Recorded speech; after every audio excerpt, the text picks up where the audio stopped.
Good day everyone. I-share lang natin sa inyo yung unit na pinagawa sa atin galing pa ng Bulacan. So ito, WG17 Gen 5 galing pa po ng Bulacan. And yung magazine niya na isa is nag-leak. I believe ENC. According sa owner, ENC ito. So ayan, ENC siya. So pag ganun, which is naayos naman na. Wala na itong leak. So ipakita natin yung unit. Dito sa unit makikita nyo all stock naman yung external except for the tri-trigger from 4UAD. So ang trigger, ang tinanggal lang natin yung slack nya. So yun yung ginagawa nitong trigger na to.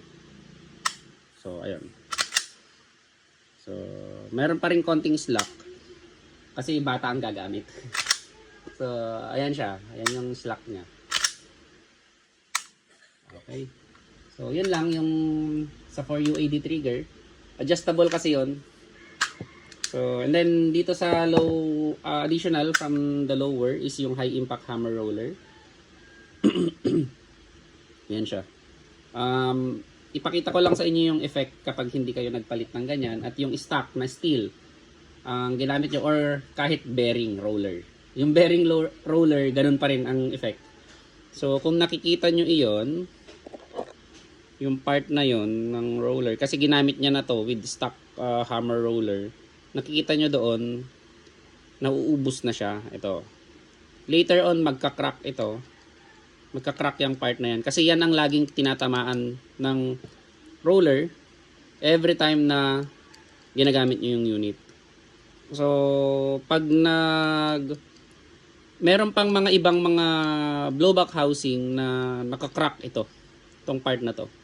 Dahil sa tindi nung tama ng hammer roller sa blowback housing. I believe ang mga unit na yon is yung mga G series na Gen 3 tsaka Gen 4 kasi malalakas yung hammer spring nila. Unlike dito sa may Gen 5, mahina ang hammer spring nito. Kaya kung mapapansin nyo, mas malakas ang FPS ng out of the box FPS ng WG17 Gen 3 tsaka Gen 4 compared sa mga Gen 5. So ayan. At ang iba pang pinagawa is yun, ito steel guide rod from AMG. So yan ang isa pang nilagay natin. And then yung for accuracy niya and consistency is yung TTI chamber for G17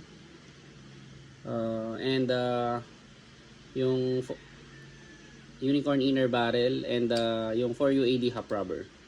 So ipapakita ko sa inyo ito ang kagandahan nitong TTI chamber. Kahit hindi ka na mag fix barrel. So ayan. So kapag hindi ka pag nakalagay ang TTI chamber, makikita nyo yung barrel lang ang gumagalaw.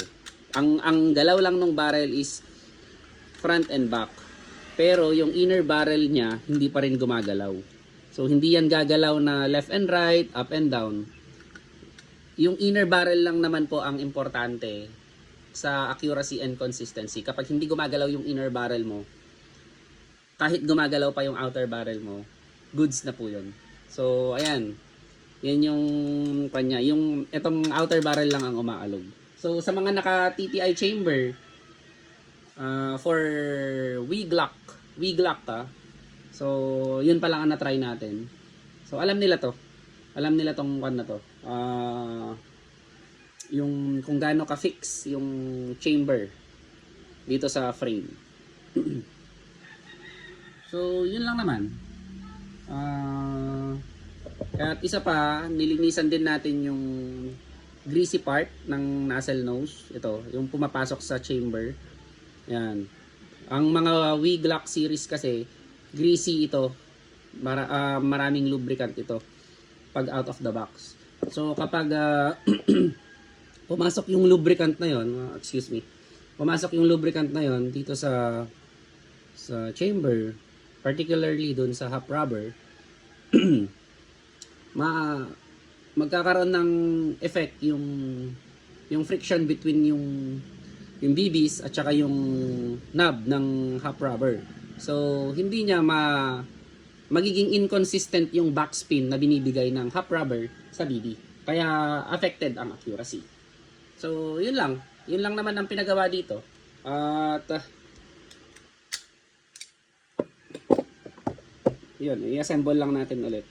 And then, kung makikita nyo, konti lang yung lube na nakalagay. Almost yung mga silicone oil na malapot, tsaka grease lang yung nilagay ko. Yung super lube grease.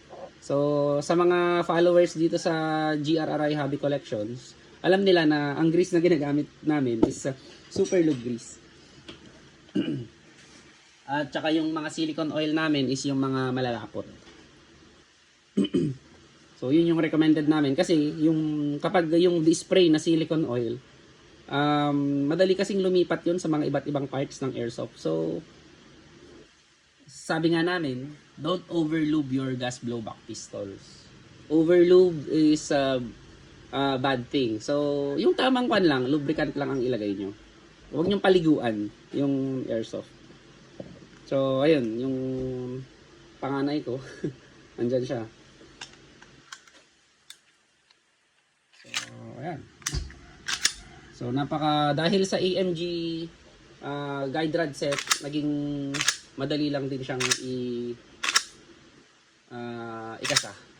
And then, ayan nga, yung for you 80 trigger, nawala yung slack niya. Pwede pang tanggalin yung slack totally.